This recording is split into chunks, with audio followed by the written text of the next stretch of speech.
Halo Sobat Dunia Seribu Besar, semoga Sobat selalu diberi kesehatan, panjang umur, dan rizki yang melimpah, amin. Sebelum masuk ke alur ceritanya, jangan lupa dukung channel ini ya dengan klik subscribe, like, komen, dan share, terima kasih. Mari kita lanjutkan perjalanan, Jihao. Di dalam gelombang biru, berkas cahaya pedang telah berkilauan samar-samar, tanpa henti meretas tubuh prajurit besar klan Jia itu. Layar cahaya merah darah yang telah menyelimuti seluruh pulau beriak dengan intens, menyebabkan gelombang kekuatan benturan yang kuat yang membuat Disa, Disu dan Dimo bahkan tidak bisa berdiri. Sebaliknya, yang bisa mereka lakukan hanyalah berguling-guling di seluruh tanah seperti Catkins tertiup angin, dalam bentuk yang memalukan. Ombak biru yang melonjak itu tampak seberat gunung, bertepuk tangan bersama dengan ledakan yang mengguncang tanah dari waktu ke waktu. 4 prajurit besar klan Jia yang telah menjaga 3 dupa di altar selama ini buru-buru mengangkat perisai mereka dan berusaha menghentikan gelombang biru yang menakutkan itu. Namun, beberapa lampu pedang berkibar dari segala arah dan menghantam tubuh mereka dengan mewah. Tepat setelah itu, keempat prajurit besar klan Jia segera melolong. Semua sendi lengan dan kaki mereka terluka dan mereka tidak bisa menahan diri untuk tidak mulai berguling-guling seperti potongan-potongan batu setelah jatuh ke tanah. Gelombang biru yang sangat besar membunuh 3 dupa yang terbakar, kemudian Yumu, yang sekarang berdiri di samping altar, mengeluarkan serangkaian tawa sederhana dan polos. Pada saat yang sama, sepasang lengan bajunya mulai berkibar dengan cepat seolah-olah dia memiliki peniup udara di setiap lengan. Segera, hujan hijau dan deras turun dari langit, bercampur dengan ombak biru yang bergelombang, menambahkan lapisan hijau samar pada mereka. Ratusan prajurit klan Jia telah meraung atau melolong di ombak biru itu karena kemarahan atau rasa sakit. Kekuatan besar formasi sihir Jihao menonaktifkan mereka untuk melawan. Meskipun masing-masing dari mereka sepenuhnya berpengalaman dan terampil, mereka tidak mungkin bisa melindungi diri mereka dari cahaya pedang tajam yang meluncur ke arah mereka dari segala arah.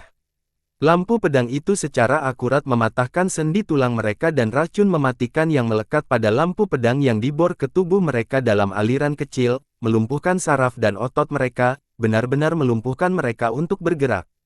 Prajurit klan Jia ini semua dibiarkan melayang di ombak biru itu, dipenuhi dengan keputusasaan yang besar.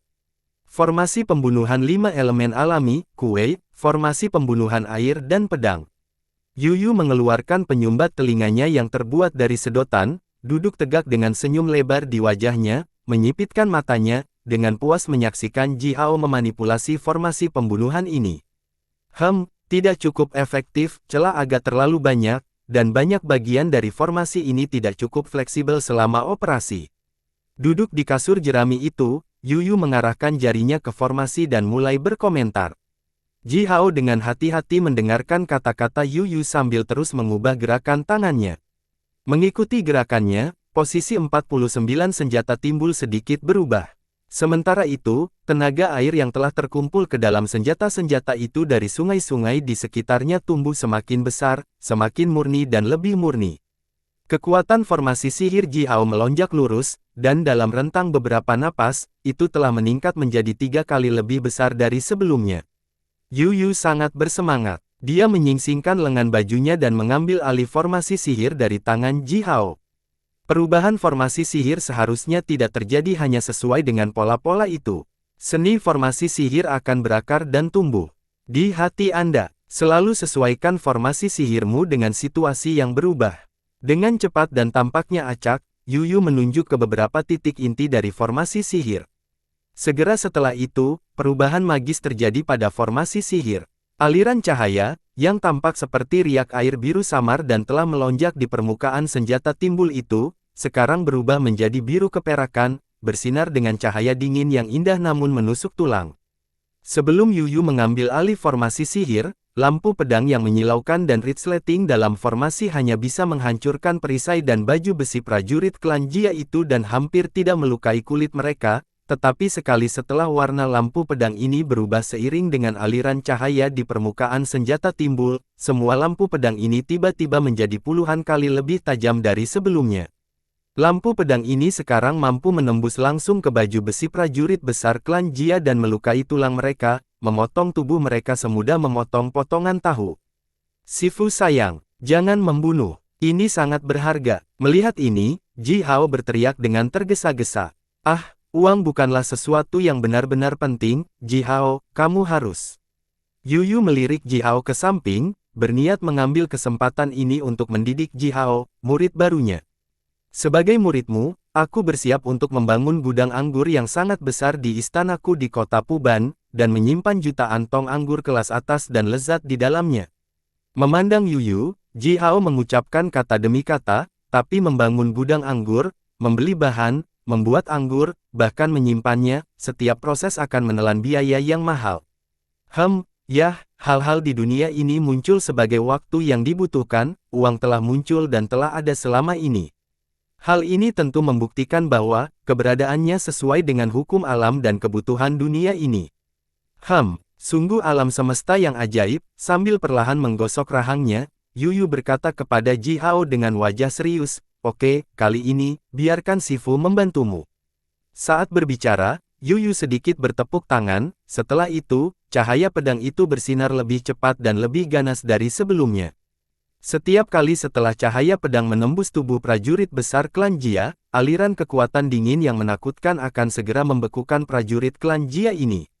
Saat cahaya pedang yang menyilaukan tanpa henti menyerang prajurit klan Jia ini, perisai berat dan baju besi tebal itu membeku untuk retak satu demi satu oleh kekuatan yang kuat dan dingin itu. Dalam waktu singkat, banyak prajurit besar klan Jia disegel dalam es, berubah menjadi patung es, terlihat benar-benar tidak bernyawa. Formasi sihir masih sama dengan yang dibangun oleh Ji Hao, namun, di tangan Yu, itu telah menghasilkan beberapa perubahan yang sangat ajaib. Sebelumnya, itu hanyalah formasi pembunuh kekuatan air murni, tetapi sekarang, serangan kekuatan es telah diberikan, yang lebih merusak dan tak tertahankan. Diam-diam, Ji Hao menghafal apa yang telah dilakukan Yu pada formasi sihir. Setelah menonton demonstrasi Yu, pemahaman Ji Hao tentang seni formasi sihir telah meningkat ke tingkat yang lebih tinggi. Sekarang, Ji Hao hanya bisa membangun formasi sihir dengan senjata timbul yang dia rebut dari prajurit klan Jia, namun, formasi sihirnya telah mencapai tingkat yang begitu tinggi. Di masa depan, setelah dia membuat satu set lengkap spanduk formasi sihir terutama untuk semua jenis formasi sihir skala besar, kekuatan formasi sihirnya akan meningkat beberapa kali lipat. Seni formasi sihir adalah seni yang misterius dan tertinggi.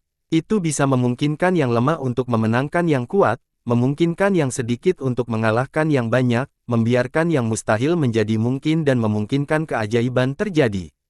Sedikit demi sedikit, Ji Hao telah belajar tentang kekuatan dan pesona seni formasi sihir. Tiba-tiba mengayunkan lengannya ke depan, pedang naga api melesat keluar dari lengan baju Ji Hao, dibuntuti oleh aliran cahaya berapi-api yang membubung tinggi. Di dalam cahaya yang menyala api, seekor naga api memutar tubuhnya yang sangat besar dan samar-samar, raungan naga yang bergema datang dari surga. Dengan satu sentuhan, sedikit sentuhan, layar cahaya merah darah yang telah menutupi seluruh pulau dihancurkan oleh pedang naga api. Cahaya berapi-api yang terang menyebar di layar cahaya merah darah yang rusak. Dibakar oleh nyala api yang menderu, layar cahaya merah darah mengeluarkan bau yang pekat dan bau. Naik bersama dengan baunya adalah awan besar asap merah darah, naik langsung ke ketinggian ribuan kaki. Seperti bebek dalam badai petir, Disa mengangkat kepalanya dengan panik. Asap merah darah pekat yang menyerbu tepat ke langit berfungsi sebagai pesan yang jelas kepada pasukan manusia utama, memberi tahu mereka bahwa sesuatu yang serius sedang terjadi di daerah ini. Menurut kecepatan reaksi rata-rata pasukan manusia utama, dalam rentang 10 napas paling banyak, penguatan manusia pasti akan datang. Master Julou Xiu, keluarkan kami dari sini, Disa berteriak sambil menghancurkan jimat berbentuk segitiga yang diikatkan di pinggangnya. Disu dan Dimo masing-masing menghancurkan jimat juga, sambil dengan gugup melihat ke langit, dengan mulut terbuka lebar. Dari layar cahaya merah darah yang telah terbakar oleh nyala api dan retak terus-menerus, 3 mata tegak berwarna merah darah yang sangat besar muncul. Masing-masing mata tegak berwarna merah darah ini kemudian menuangkan aliran cahaya merah darah yang tebal, menyelimuti Disa, Disu dan Dimo. Beberapa prajurit besar klan Jia, yang agak beruntung dan kebetulan berdiri di samping ketiganya pada saat itu, juga ditutupi oleh aliran cahaya merah darah. Setelah serangkaian suara mendesis, Disa, Disu, Dimo dan sekitar 20 prajurit besar klan Jia yang beruntung tiba-tiba menghilang dari formasi Gui, air, dan pembunuhan pedang Ji Hao. Beberapa gelombang yang bergejolak meraung ke arah Disa dan rekan-rekannya, mencoba membekukan mereka, tetapi mereka tiba-tiba menghilang. Ombak itu saling bertabrakan, menyebabkan ledakan yang mengguncang tanah dan suara yang menusuk telinga, benturan logam.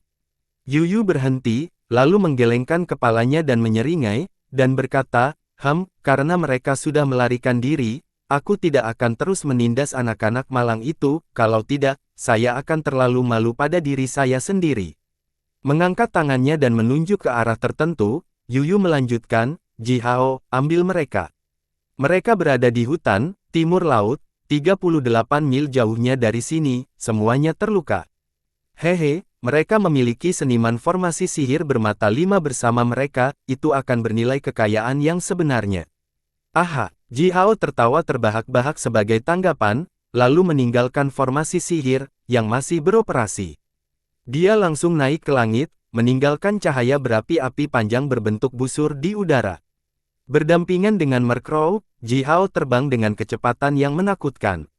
Disa jatuh ke tanah, berguling beberapa kali seperti bola, dan berteriak serak bahkan sebelum dia bisa berdiri.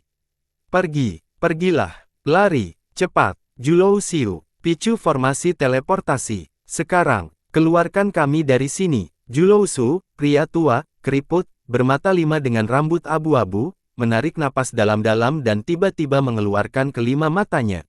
Dari jauh di dalam pupil matanya yang gelap, secercah kecerdasan melintas. Dia sedikit menjentikkan jarinya dan mengikuti gerakannya, beberapa menara kecil yang terbuat dari kristal merah darah. Tiba-tiba melepaskan sinar cahaya merah darah yang menusuk mata. Serangkaian suara letupan datang tepat setelah sinar merah darah itu. Ratusan berkas tipis namun terang dari cahaya merah darah melesat keluar, menghalangi langit barat daya. Ini adalah formasi pertahanan darurat, yang dengannya, Ji Hao dan rekan satu timnya yang mengejar dari pulau kecil akan terhenti untuk sementara waktu. Sementara itu, 10 jari Julou Xiu telah menjentikkan dengan cepat dan simbol mantra yang tak terhitung jumlahnya terbang keluar dari 5 matanya yang muncul. Tanpa tanda, satu menara kristal kecil, merah darah, mulai bergetar hebat dan mengeluarkan suara mendengung yang keras. Tiba-tiba aliran cahaya merah darah melesat langsung ke langit lebih dari 1000 kaki, lalu berbalik, berdesir kembali ke bumi. Selama aliran cahaya merah darah ini jatuh ke tanah, 4 menara Blood Moon Devin yang jaraknya ribuan mil akan secara otomatis memicu formasi teleportasi dan mengirim semua orang yang hadir pergi. Ketika Julou Xiu melakukan triknya dan melepaskan berkas cahaya merah darah tipis yang defensif itu, Ji Hao dan Mercrow sudah mencapai kurang dari 10 mil jauhnya dari mereka. Jaraknya terlalu pendek dan kecepatan terbang Ji Hao dan Mercrow terlalu tinggi, oleh karena itu, mereka hanya sesaat lebih lambat dari Disa dan rekan-rekannya, yang telah bergerak melalui formasi teleportasi. Sinar cahaya merah darah yang tak terhitung jumlahnya tiba-tiba meledak tepat di depan wajah mereka. Jika Ji Hao hanya seorang magus biasa, kemunculan tiba-tiba dari sinar cahaya merah darah defensif ini akan benar-benar melumpuhkannya untuk terus mengejar Disa dan rakyatnya. Sinar cahaya merah darah itu berbaris padat di depan mereka, memanjang ke udara sejauh ribuan kaki. Jika dia mencoba melewati mereka, waktu yang terbuang akan jauh lebih dari cukup bagi Disa dan orang-orangnya untuk melarikan diri melalui formasi teleportasi. Ji Hao mendengus sedikit lalu tiba-tiba mengayunkan pedang naga api ke atas, memunculkan cahaya berapi-api berbentuk busur yang luar biasa. Dia meluncurkan pembukaan langit dan menciptakan gelombang udara yang sangat tipis namun sangat tajam dan kuat, yang dengan cepat menghantam berkas cahaya merah darah tipis itu, yang telah dengan kuat menghalangi langit sedemikian rupa sehingga orang hampir tidak bisa melihat celah di antara mereka. Suara letupan yang keras dan bergema naik ke udara, setelah itu, ribuan berkas cahaya merah darah meledak, membuka celah lebar ratusan zang. Ji Hao dan Mercrow berlari melalui celah, meninggalkan serpihan bayangan. Dari udara atas, berkas cahaya merah darah yang rusak jatuh, tetapi ketika berkas cahaya itu masih berjarak 7 hingga 800 mil dari tanah, Ji Hao sudah mencapai di atas hutan tempat Disa dan orang-orangnya berada. Suara yang keras dan jernih bergema di langit dan bersama dengan kau itu, Ji Hao dengan cepat mengarahkan jarinya ke sekelompok orang yang berdiri di tanah. Mengikuti gerakannya, berkas cahaya pedang yang menyilaukan melesat keluar dan langsung menghantam menara kristal kecil berwarna merah darah di tanah. Cahaya merah darah yang terang meledak tanpa henti, dan pada saat yang sama, menara kristal merah darah itu hancur satu demi satu. Kekuatan kristal kecil ini adalah alat ampuh yang dapat membentuk formasi sihir skala besar, namun, secara individual, mereka sangat rapuh sehingga sinar cahaya pedang Jihao dapat menghancurkan mereka dengan satu sentuhan dan sedikit. Julio Xiu memuntahkan seteguk besar darah. Formasi teleportasi skala besar yang sedang dibangun dihancurkan oleh Jihao, dan kekuatan balasan yang disebabkan oleh kehancuran formasi sihir menyembur langsung ke tubuh Julio Xiu, dengan gila-gilaan memerah bagian dalam tubuhnya seperti banjir. Meninggalkan luka kecil namun dalam di seluruh organ dalamnya. Julio Xiu jatuh ke tanah. Rasa sakit yang tiba-tiba dan hebat telah melumpuhkannya untuk bergerak, bahkan membutakannya untuk sementara. Julio Xiu adalah seniman formasi sihir ulung. Seni formasi sihirnya sangat mendalam, namun, sama seperti seniman sihir Master Su klan lainnya, dia, sebagai makhluk individu, hampir tidak memiliki kekuatan tempur. Inilah alasan mengapa klan Xiu telah menjadi pelengkap dari klan Yu selama berabad-abad ini. Dia memiliki tubuh yang lemah dan sama sekali tidak ada keinginan untuk bertarung, dan segera, Julio Xiu pingsan karena rasa sakit hebat yang datang dari dalam tubuhnya, benar-benar kehilangan kekuatan perlawanan. Semua menara kristal berwarna merah darah hancur dan model pulau kecil yang dibangun dengan pasir dan tanah di daerah datar, tiba-tiba meledak. Pada saat yang sama, berkas cahaya merah darah yang rusak yang telah berdesir dari udara tiba-tiba berhenti, lalu retak menjadi serpihan yang tak terhitung jumlahnya, menghilang di udara. Tubuh Disa, Disu, Dimo semuanya tertutup luka yang dalam dan setiap luka ditutupi oleh lapisan es yang tebal, membuat tubuh mereka tidak fleksibel dan hanya bisa bergerak sangat lambat. Mereka melolong kesakitan dan putus asa, berbalik, mencoba yang terbaik untuk melarikan diri ke tempat benteng kota logam mereka berada, tanpa mengucapkan sepatah kata pun. Mereka belum ditakdirkan, dan masih memiliki harapan. Fitur geografis daerah pegunungan ini cukup rumit, oleh karena itu, selama mereka bisa menyingkirkan Jihao untuk saat ini dan bersembunyi, mereka harus bisa lolos dengan bantuan daerah pegunungan yang rumit ini. Biasanya, magi senior manusia hanya pandai dalam kekuatan fisik tetapi tidak pernah mengolah jiwa dan roh mereka. Tanpa kekuatan jiwa dan kekuatan roh, bentang alam yang kompleks dan beragam akan menyebabkan mereka kesulitan besar dalam pengejaran. Sekitar 20 prajurit besar klan Jia, yang untungnya keluar dari pulau kecil bersama dengan Disa dan rekan-rekannya, diam-diam mengeluarkan senjata mereka, bergegas menuju Jihao. Disa, Disu dan Dimo berniat untuk melarikan diri, dan sebagai penjaga mereka, prajurit besar klan Jia ini harus melindungi mereka, menghambat musuh dan mengulur waktu yang cukup bagi mereka untuk melarikan diri, bahkan jika ini bisa mengorbankan nyawa para prajurit klan Jia ini. Jika Disa, Disu dan Dimo selamat dari pengejaran umat manusia jahat, mereka selalu bisa menebus prajurit besar klan Jia itu dari tangan manusia, selama prajurit klan Jia itu bisa selamat dari pertempuran. Tapi, jika Disa, Dimo dan Disu ditangkap oleh umat manusia sebagai pemimpin 3 pasukan resmi Bulan Darah, rasa malu yang membara ini, aib yang sangat dalam, akan membuat seluruh kelas Nobel klan Yu menjadi gila. Disa, Disu, Dimo mungkin masih memiliki kesempatan untuk bertahan hidup, tetapi sebagai penjaga mereka, yang terbaik yang bisa didapatkan oleh prajurit besar klan Jia adalah diizinkan bunuh diri, dan kerabat langsung mereka semua akan menjadi budak.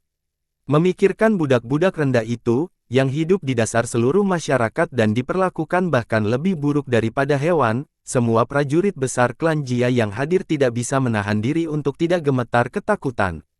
Satu demi satu, mereka bergegas ke Jihao, membentuk formasi pertempuran segitiga, dan meluncurkan serangan balik yang mempertaruhkan nyawa ke arah Jihao. Mark Crow membuka paruhnya dan mengeluarkan aliran besar api merah keemasan. Sekarang, hampir semua bulunya telah berubah menjadi emas dan kekuatan api gagak emasnya telah tumbuh ke tingkat yang mengerikan. Suatu kali setelah aliran api itu menyembur keluar dari paruhnya, seluruh hutan yang memiliki radius bermil-mil dibakar, bahkan tanah batu meleleh, tampak seperti glasir berwarna. Sepasang bayi ular api ajaib mengangkat tubuh bagian atas mereka seolah-olah menyatakan bahwa mereka tidak pasrah untuk bermain biola kedua. Dengan cepat, mereka memperluas tubuh mereka hingga setebal mangkuk, dan masing-masing menyemburkan aliran api inti bumi merah yang lengket, seperti lava, yang menghanguskan. Seiring dengan asap hitam tebal, dua aliran api inti bumi dengan cepat membungkus prajurit besar klan Jia itu. Sebagian besar baju besi mereka dihancurkan kembali di pulau kecil oleh formasi pembunuhan Ji Hao, dan pada saat ini, tubuh mereka terbakar langsung oleh dua jenis api yang sangat kuat. Kulit mereka mengeluarkan suara letupan keras dan mata mereka rusak oleh asap, kekuatan api mengebor ke dalam tubuh mereka melalui luka mereka. Prajurit besar satu klan Jia jatuh ke tanah, lalu yang kedua dan ketiga. Lebih banyak dari mereka tidak bisa menahan diri untuk tidak jatuh ke tanah. Prajurit klan Jia ini telah menderita kekuatan es yang mengerikan di pulau kecil, dan sekarang terbakar oleh api yang mengamuk. Baik es maupun api itu kuat dan tidak berperasaan, bahkan manusia besi tidak pernah bisa bertahan dari perubahan suhu tubuh yang tiba-tiba. Disa, Disu dan Dimo telah berlari secepat mungkin. Armor mereka rusak dan semua harta penyelamat hidup mereka telah habis, sehingga mereka hanya bisa bergantung pada sepasang kaki mereka, berlari ke arah utara. Ke samping, sebuah panah melesat bersama dengan aliran cahaya keemasan yang redup, secara akurat menembak ke tulang belakang ekor Disu kemudian jauh ke tulang punggungnya, mematahkan neuron terpenting dari tubuhnya. Disu berteriak, kakinya langsung cacat yang membuatnya jatuh ke tanah. Sebelum dia meminta bantuan, dua anak panah lainnya melesat dan menembus sendi bahunya. Sekarang, dia bahkan tidak bisa merangkak. Disa dan Dimo juga tidak mengatakan apa-apa tetapi terus berlari, seolah-olah Disu tidak dipukul sama sekali. Namun, segera, mereka berhenti, masing-masing mengerang putus asa.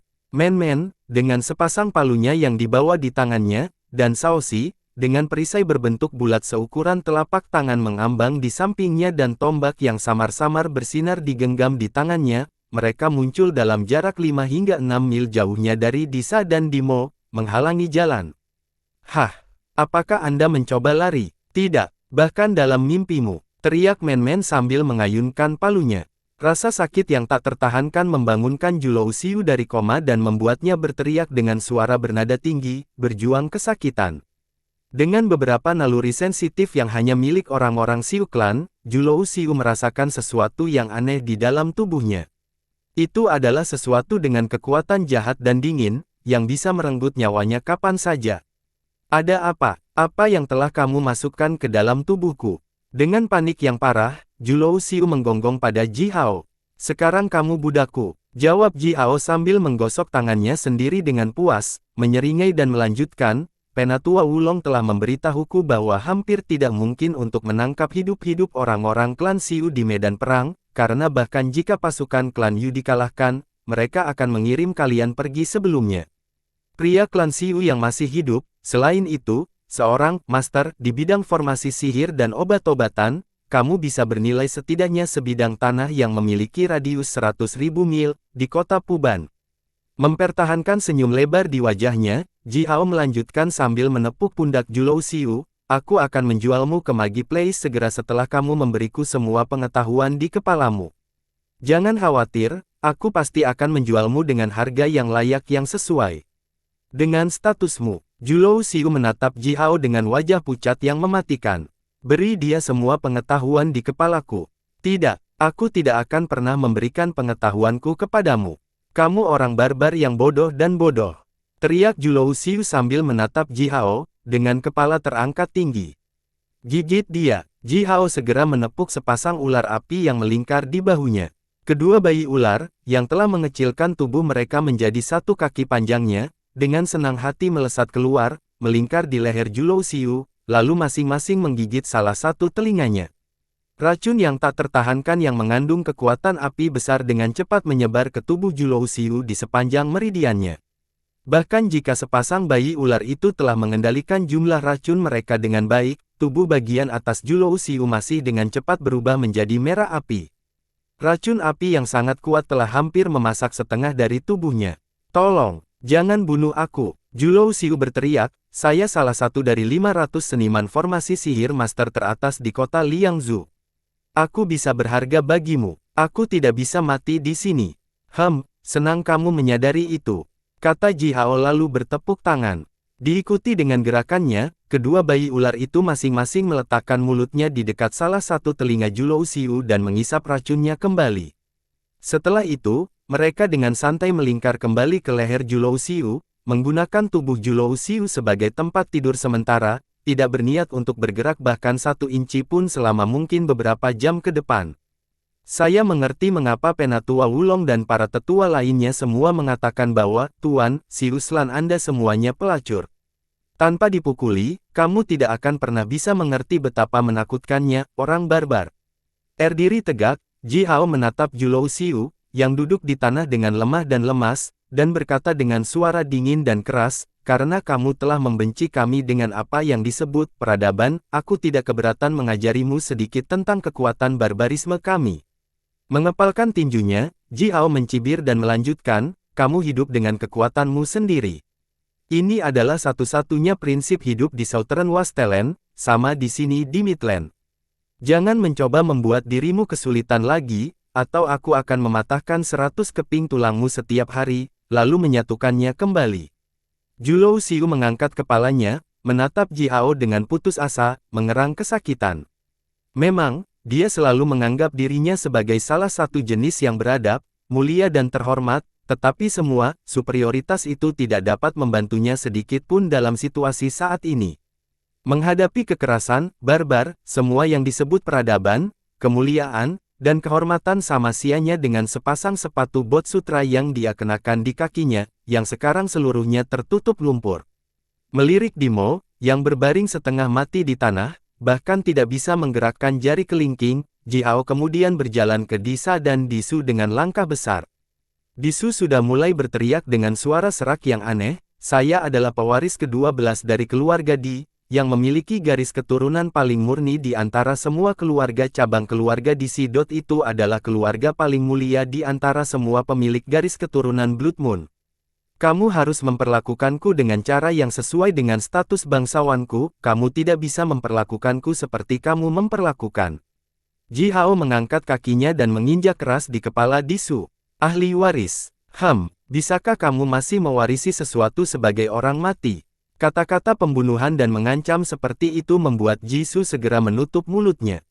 Dia memandang Ji Hao dengan ketakutan yang besar, dan tiba-tiba menemukan bahwa Ji Hao sangat berbeda dari semua prajurit manusia yang pernah dia temui. Ketika prajurit manusia lainnya melihat orang-orang bangsawan klan Yu seperti Disa, Disu dan Dimo, mata mereka akan langsung dipenuhi dengan kemarahan dan kewaspadaan, atau kepanikan dan keputusasaan, atau keingintahuan dan keinginan untuk eksplorasi.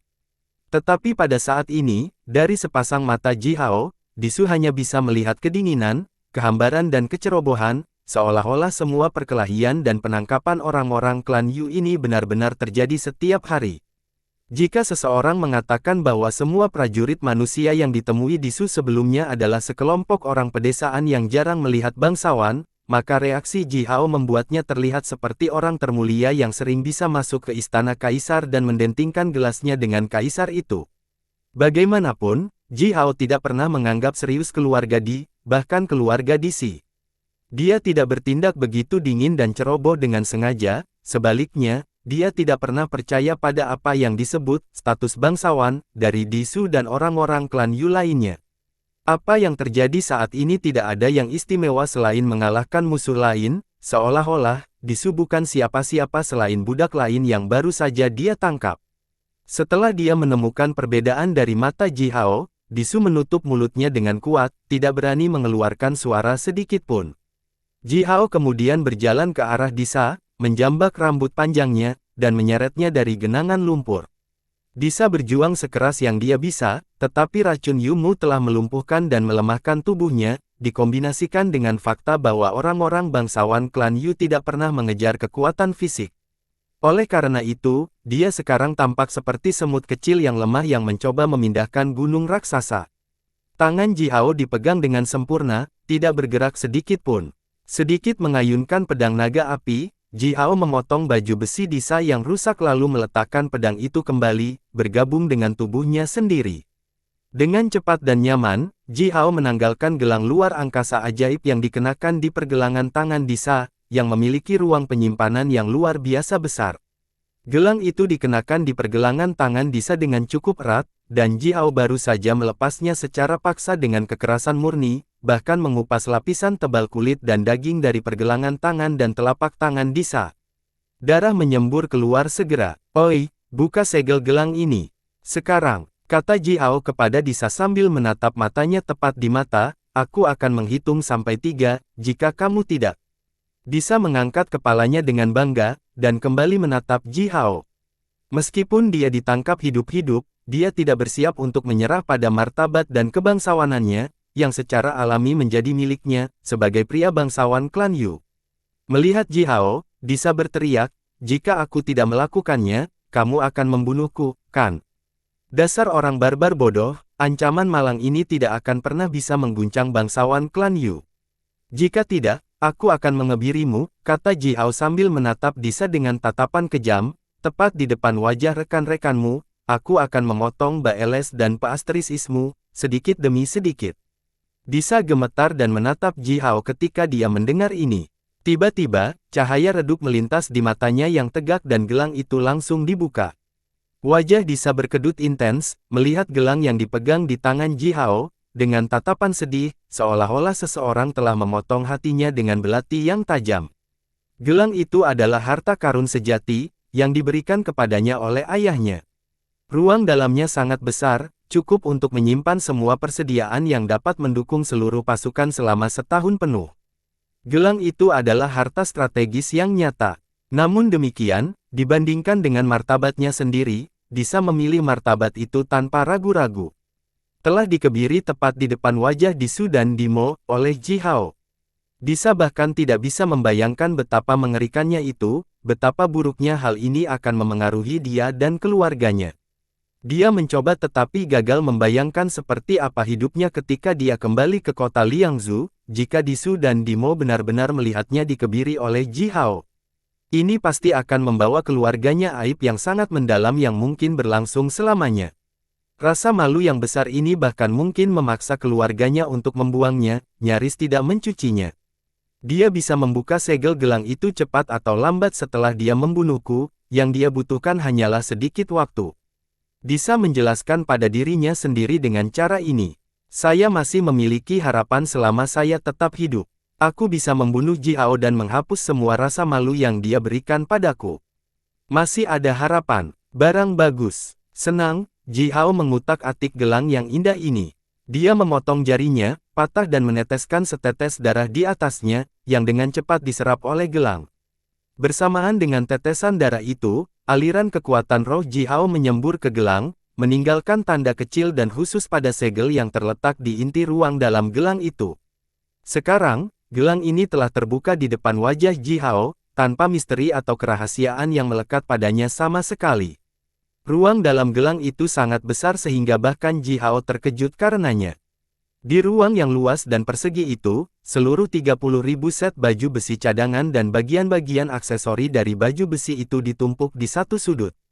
Di sudut lain ada ribuan persenjataan yang dibuat dengan indah, termasuk beberapa balista skala besar ekstra dan persenjataan lainnya, seperti panah dan anak panah.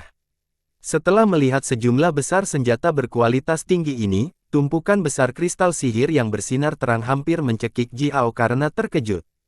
Jumlah kristal ajaib yang akan dikonsumsi pasukan 10.000 orang setiap hari, sudah mengejutkan.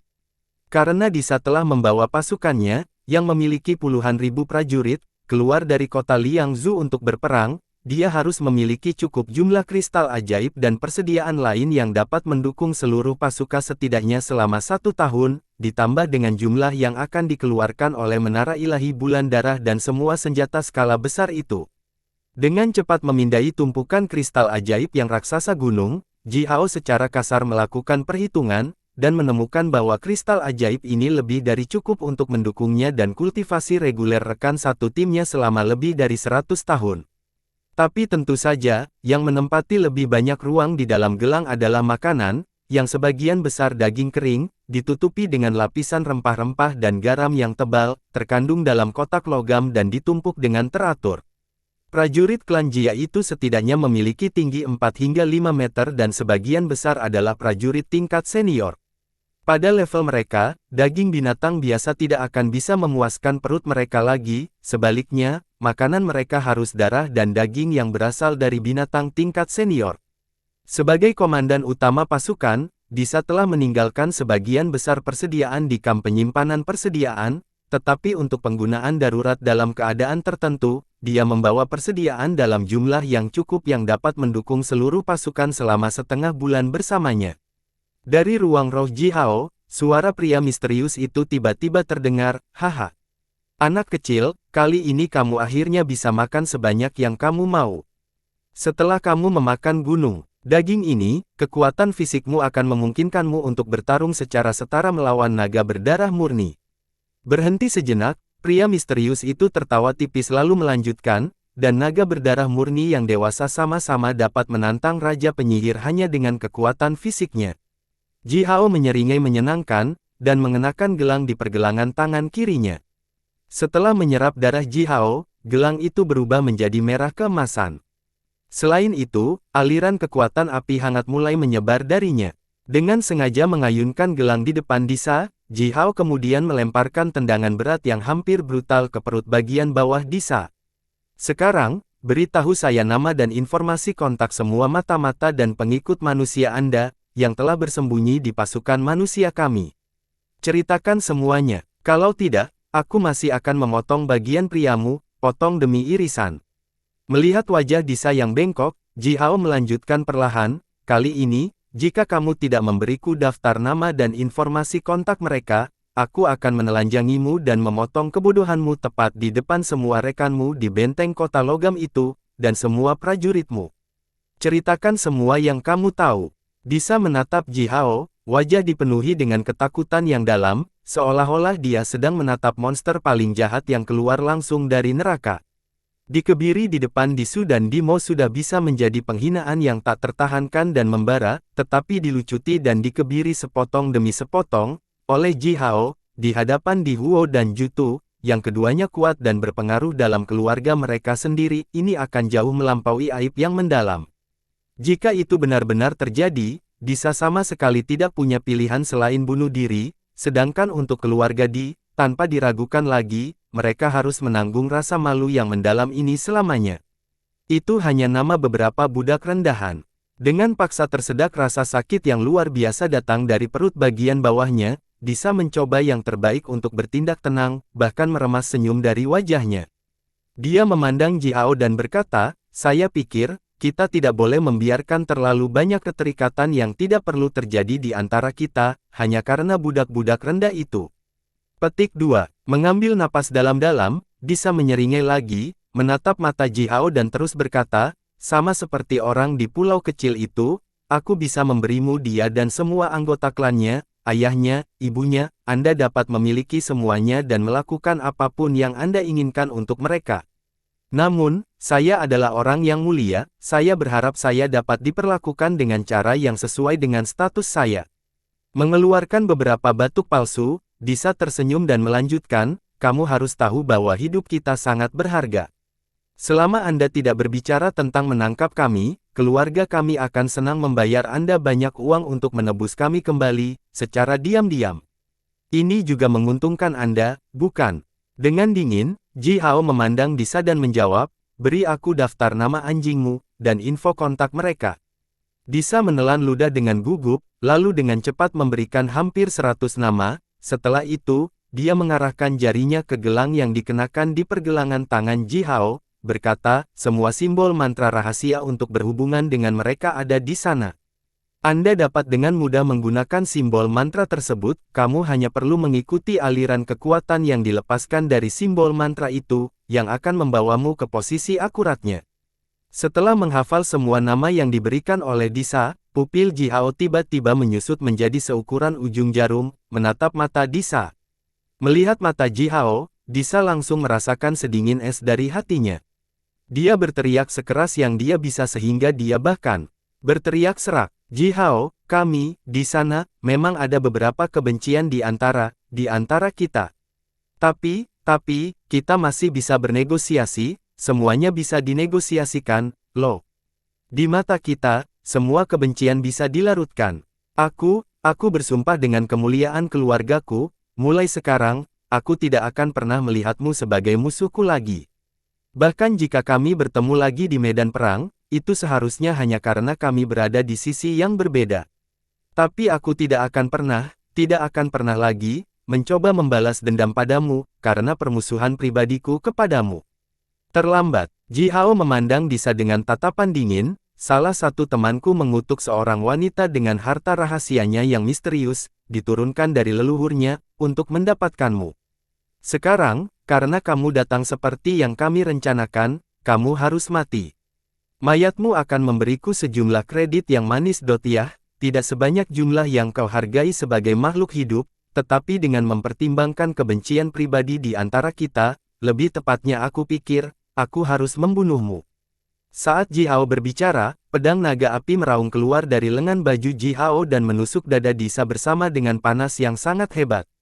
Mempertahankan tatapan berdarah dingin itu, Ji Hao memandang Disa dan melanjutkan, ini bukan hanya untuk kebencian di antara kita, tetapi juga untuk orang-orang Gurun Selatan, yang ditangkap, diperbudak, dan dijual olehmu. Ji Hao tiba-tiba memutar pergelangan tangannya dan mengikuti gerakannya, ujung pedang itu hendak memotong jantung Disa. Tanpa diduga, teriakan mengamuk datang dari jauh. Ji Hao, beraninya kamu membunuh tawanan tanpa melapor. Tanpa jeda, Ji Hao dengan cepat memutar pergelangan tangannya dan pada saat yang sama, aliran tajam cahaya berapi-api meledak dari ujung pedang naga api, langsung memotong meridian utama jantung Disa.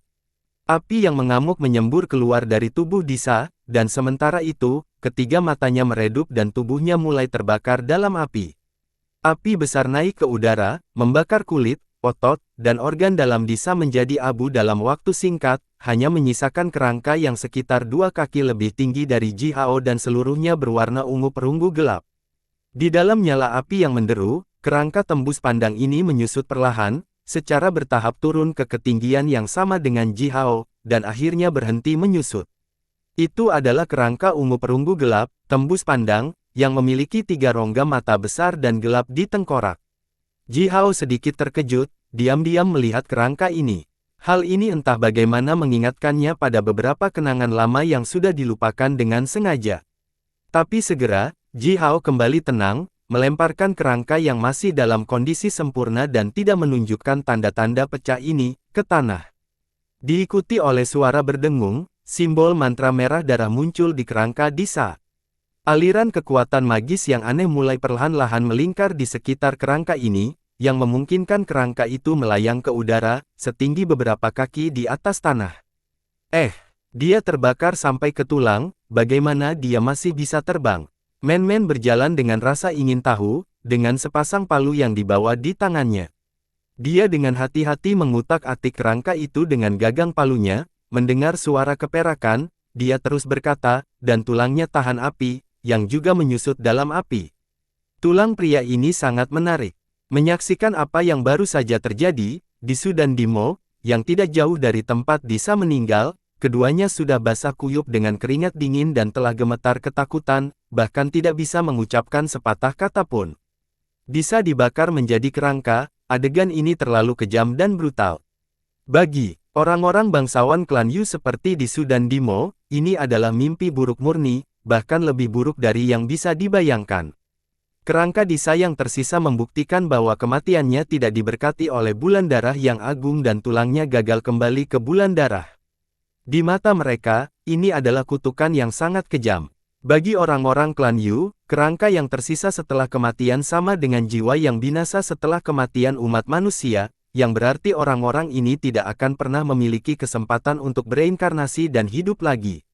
Karena orang-orang klan Yu percaya pada hal seperti itu, mereka sangat mungkin membuat tengkorak musuh mereka menjadi wadah anggur dan membawa bersama mereka. Dengan melakukan ini, mereka tidak hanya bisa memamerkan kekuatan mereka, tetapi juga bisa mengutuk musuh mereka. Namun, tidak peduli seberapa menyenangkan dan memuaskan perasaan mereka ketika membuat tengkorak musuh mereka menjadi wadah anggur, ketika ini terjadi pada diri mereka sendiri, itu akan menjadi teror yang benar-benar tak tertahankan, yang bahkan lebih tidak dapat diterima daripada kematian. Untuk alasan di atas, Disu dan Dimo sudah ketakutan hampir mati. Wajah mereka menjadi bengkok dan cara mereka memandang Ji Hao telah berubah. Jangan pernah menyinggung Ji Hao, setidaknya sebelum mereka lepas kendali umat manusia. Sebelum itu, hal terakhir yang ingin mereka lakukan adalah tidak menyenangkan Ji Hao. Mereka lebih baik mati daripada meninggalkan kerangka mereka di tangan umat manusia. Tinggi di udara, seekor elang cian besar terbang. Ying Yunpeng berdiri di punggung elang, mengarahkan jarinya ke Ji Hao dan berteriak marah, "Ji Hao, beraninya Anda membunuh tawanan itu tanpa melaporkan. Dia adalah tawanan yang sangat penting. Apakah kamu punya ide tentang betapa sulitnya menangkap anggota klan Yu hidup-hidup?" Menarik pedang naga api keluar, Ji Hao memegang tangannya di belakang tubuhnya, dengan sembarangan menatap Ying Yunpeng dengan cibiran di wajahnya, dan menjawab, "Itu karena ketidakmampuanmu. Bagaimana kamu bisa menyalahkanku untuk itu?" Bola mata Ying Yunpeng sepertinya bahkan muncul karena amarah, dan dia mengarahkan jarinya ke Ji Hao tetapi tidak bisa mengeluarkan sepatah kata pun untuk waktu yang cukup lama. Dari belakang Ji Hao, suara lembut dan lembut Shaoxi naik ke udara. "Menurut aturan kami, semua yang ditangkap Ji Hao hidup-hidup dapat dianggap sebagai milik pribadinya.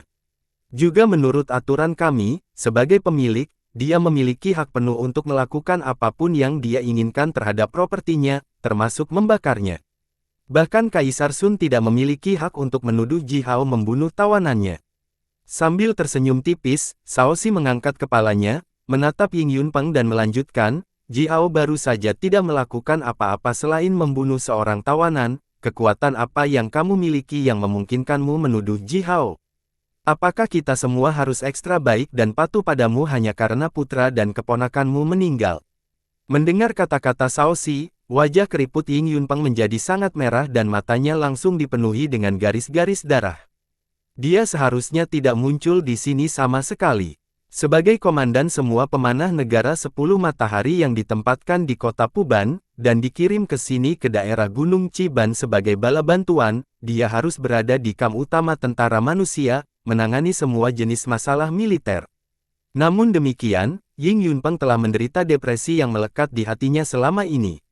Oleh karena itu hari ini, dia memutuskan untuk keluar dengan tim penjaga, dan berburu dan mencoba mengusir depresi. Ketika dia menikmati waktu luangnya, Ji Hao tiba-tiba mematahkan formasi penyegelan besar bulan darah dengan gerakan pembukaan langit. Asap merah, darah pekat yang menukik langsung ke udara segera mengejutkan Ying Yunpeng. Terlepas dari kenyataan bahwa dia tidak selalu menjadi pria yang baik, dia tidak pernah berani melanggar tugasnya ketika keadaan berubah menjadi besar. Setelah melapor ke kamp, Ying Yunpeng sendiri dan tim penjaganya datang secepat mungkin. Hal pertama yang dia lihat ketika dia mencapai area ini adalah Ji Hao menusukkan pedangnya ke dada Disa, jadi dia buru-buru berteriak sebelum dia bisa memikirkan semuanya.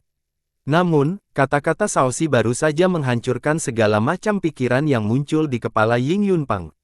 Kebenarannya persis sama seperti yang dia katakan. Aturan tentara manusia didefinisikan dengan jelas, yang menurutnya, semua yang diperoleh atau ditangkap seseorang di medan perang dapat dianggap sebagai milik pribadi prajurit ini. Bahkan Kaisar Sun sendiri tidak memiliki hak untuk mengambil satu hal pun dari prajurit yang paling biasa, kecuali mereka adalah anggota klan Kaisar Sun. Jika demikian, Kaisar Sun bisa memiliki setengah dari keuntungan mereka. Ji Hao menyeringai lebar, menepuk dahinya sendiri dan berkata kepada Ying Yunpeng, yang wajahnya sekarang tampak seperti terong, "Ah, sangat benar, saya baru saja membunuh seorang budak rendahan, apa masalahnya tentang itu? Apakah budak bodoh ini layak untuk Anda datang jauh-jauh ke sini? Ah, tidak, apakah ada kolaborasi di antara kalian berdua?" Mendengar Ji Hao, wajah Ying Yunpeng tiba-tiba berubah menjadi hitam bersih. Apa yang dikatakan Ji Hao terlalu jahat, dia baru saja menuduh keras di kepala Ying Yunpeng, berkolusi dengan non-manusia. "Omong kosong, semua omong kosong. Menurutmu aku siapa? Kenapa aku berkolusi dengan monster-monster itu?" Ying Yunpeng benar-benar tidak nyaman dan hampir berteriak pada Ji Hao. "Nah, dalam hal ini, Penatua Ying yang terkasih, bolehkah saya bertanya mengapa Anda di sini?" berteriak pada Ji Hao. "Apakah kamu tidak ada yang bisa dilakukan di kamp tentara utama?" Di udara, dua guru master magi, yang bukan orang lain selain Wulong Yao dan Kua Fuyan, tiba-tiba muncul dari balik awan. Secara stabil, mereka melayang di udara, yang dengan jelas mengungkapkan kekuatan tingkat Magus King mereka. Ying Yunpeng tetap terdiam beberapa saat, tersentak dalam-dalam lalu perlahan menghembuskan napas. Dari segala arah, sekelompok besar magi senior Istana Magi, mengenakan jubah hitam panjang, muncul dan dengan cepat bergerak.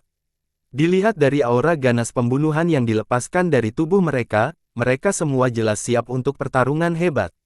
Di belakang magi senior ini, bisa melihat siluet yang tak terhitung jumlahnya bergerak di hutan. Itu adalah pasukan utama, setidaknya 100.000 prajurit bergerak dengan kecepatan yang cukup tinggi. Jadi begitu, kamu sudah mempersiapkan ini, bukan? Ying Yunpeng sedikit mengangguk, menoleh ke Wulong Yao, tersenyum dan berkata, Penatua Wulong, kali ini Anda memang mendapatkan beberapa kredit yang luar biasa. Tak satu pun dari monster bermata tiga ini yang biasa, hehe, aku tidak pernah berpikir bahwa mereka bisa sebodoh itu, untuk datang sejauh ini ke daerah di bawah dominasi kita. Tanpa melirik Ji Hao lagi, Ying Yunpeng menginjakkan kakinya di punggung elang. Mengikuti gerakannya, elang itu berbalik dan terbang dengan cepat, meninggalkan garis-garis berbentuk busur di udara. Namun, saya harus menemukan si Wenming dan menuntut Ji Hao atas apa yang telah dia lakukan hari ini. Meskipun itu adalah milik pribadinya, kita semua tahu betapa berharganya komandan tentara klan Yu. Tapi dia membunuh salah saudari mereka begitu saja, dia harus dihukum berat karena ketidakbertanggungjawabannya. Kembali ke pulau kecil, yang cukup jauh dari tempat Ji Hao dan yang lainnya berada saat ini, dan di kasur jerami, Yu. Duduk dengan kaki disilangkan. Dia mengangkat kepalanya dan melirik Ying Yunpeng sekilas, lalu tiba-tiba, dia melengkungkan kedua sudut mulutnya ke bawah, memberikan cibiran yang benar-benar dingin. Bersambung.